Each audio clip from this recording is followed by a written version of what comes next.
ఏంటి సమస్య? అయ్యా, ఊరికి కరువు వచ్చింది. అదిగో ఆ నలుగురు దాహంతో చనిపోతున్నారయ్యా.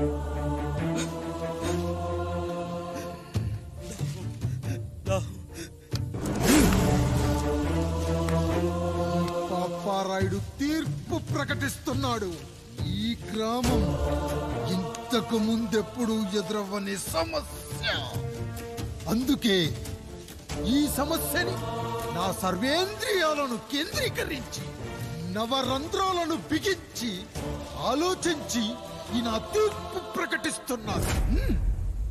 దాహంతో అలమటిస్తున్న ఆ నలుగురికి వెంటనే బావులు తవ్వించి వాళ్లకు నీళ్ళివ్వండి. అంత సమయం లేదయ్యా. మరో 5 నిమిషాల్లో వారి చేత నీళ్లు తాగించిపోతే చచ్చిపోతారయ్యా. పూజారి, మరేంటిప్పుడు దీనికి పరిష్కారం? నృత్యం. సంగీతానికి శిలలు, నృత్యానికి మేఘాలు కరుగుతాయని శాస్త్రం చెబుతుంది. ఆ నాట్యానికి ఆకాశం కరిగి వెంటనే వర్షం పడాలి. అందుకు ఆ నటరాజైన శివుడే మార్గం చూపించాలి.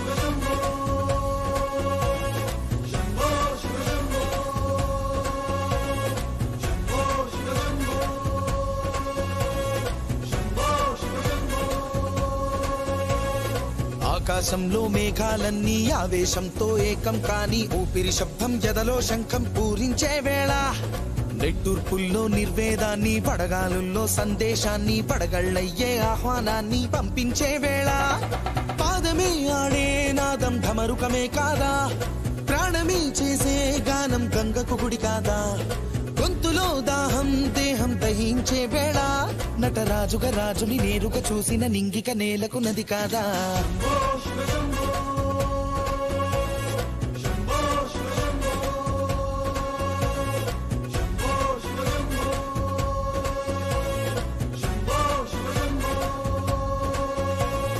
నిమిషం విషమైతే గళమే సిద్ధం అని చెప్పే శివతత్వమే, వేషం వేయించే నాట్యం చేయిస్తే మేఘం పులకించదా, ఊరికే బాధే మోసే రాజే కాడంటూ ఊరికై యుద్ధం చేసే శక్తి ఉందంటూ, మండిన హోమంలో నా సమిధే తానంటూ తన దేహమే మబ్బుగా స్వేదమే వానగ గొంతులు నేరుగా తడిపేనా.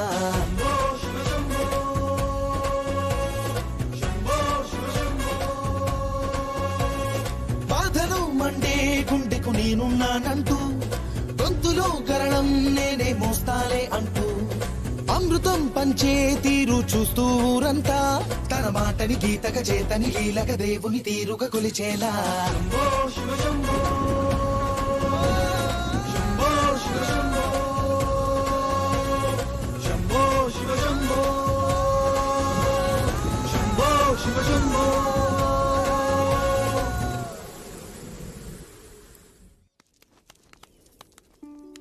అయ్యా, దేవుడిచ్చిన ప్రసాదం అనుకుని నలుగురిని కన్నాను, ముగ్గురికి పెళ్లి చేయగలిగానయ్యా.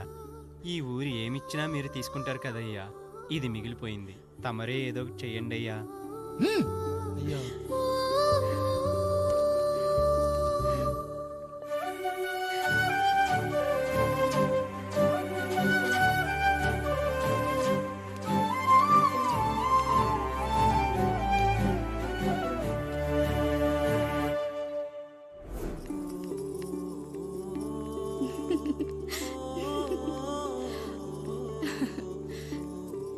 ఈ ఇల్లు, ఆస్తి, ఇంత గొప్ప భర్త, పిల్లలు, చాలా ఆనందంగా ఉందండి.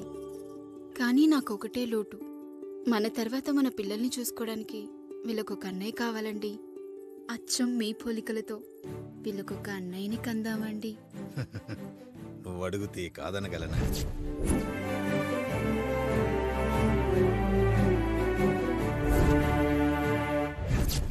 నానా, రాయుడెక్కడా? ఇప్పుడే వస్తున్నాను నాన్న.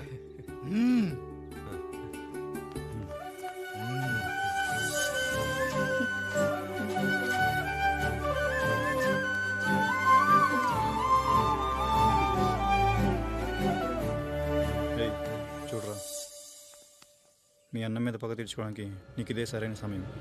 పర్లేదంటావా? ఏం పర్వాలేదు. అయ్యా. ఎరా రంగా, ఏం కావాలో అడగరా. నీకంటూ ఏమి ఇవ్వలేదు, నువ్వు ఏమి అడగలేదు. చెప్పరా. మా అన్నకు నాకు పడట్లేదయ్యా. తోడ పుట్టినవాడని చాలా సహించాను. అడ్డమైన దానాలు చేసి ఆస్తి మొత్తం పోగొట్టాడు. ఇప్పుడేం కావాలరా? కొద్దిగా ఈ కత్తి తీసుకొని వాడిని చంపి పెట్టండి అయ్యా.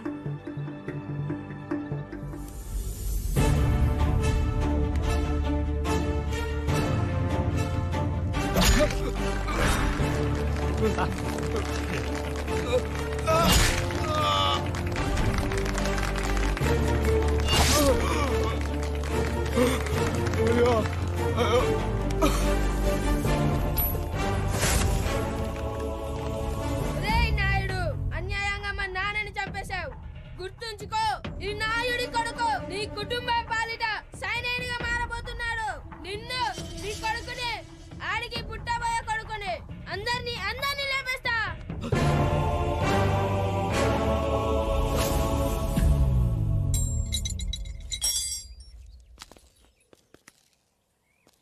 ఏం జరిగింది? మీరు హత్య చేసినట్టు ఇప్పుడే సమాచారం అందింది. తగిన సాక్ష్యాధారాలు పరిశీలించిన పిమ్మట మీకు యావజ్జీవ కారాగార శిక్ష, 2000 రూపాయల జరిమానా విధిస్తూ అరెస్ట్ చేస్తున్నాం. అయ్యగారు నా కోసం చేసిన త్యాగాన్ని హత్య అంటుందా మీ చట్టం? ఇదెక్కడ న్యాయం? మనిషికి ఇచ్చిన మాట నిలబెట్టుకుంటే అరెస్ట్ చేస్తారా? ఏ దేశంలో ఉంది చట్టం? నన్ను ఏం చేయమంటారు రాయుడు గారు? 9వ తరగతి చదివి ఊర్లో గాలికి తిరుగుతున్నా నన్ను మీ మనిషి ఒకడు పోలీస్ స్టేషన్లో ఉండాలని నన్ను ఎస్ఐన్ చేశారు. సాటి మనిషిని స్వేచ్ఛగా హత్య చేసుకోవాలని దౌర్భాగ్య స్థితిలో బతుకుతున్నాం మనం. మీరు చేసిన ఈ గొప్ప పనిని అర్థం చేసుకునే సంస్కారం, విజ్ఞత, విజ్ఞానం మాకు లేవు సార్, మాకు లేవు.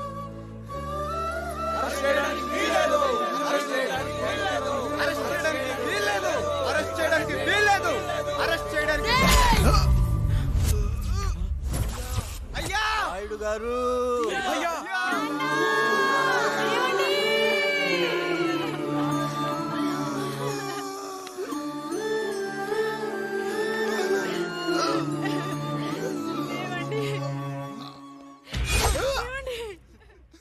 నొప్పిగా ఉందిరా.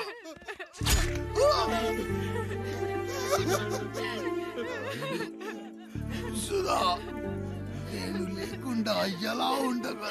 పర్వాలేదండి, బిడ్డలతో నేను ఉండిపోతాను. అయ్యో, ఈ పాడు సమాజం నిన్ను మనశ్శాంతిగా బతకనివ్వదు. ఇంతమంది పిల్లల్ని చూసుకుంటూ భర్త లేకుండా ఎలా బతకగలం?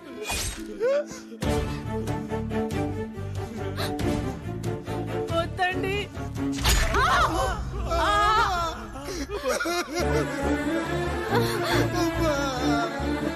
రాయుడు, బిడ్డలు జాగ్రత్త. ఈ రోజు నుంచి వీళ్ళంతా నీ తమ్ముళ్ళు చెల్లెళ్ళు కాదు, నీ బిడ్డలు.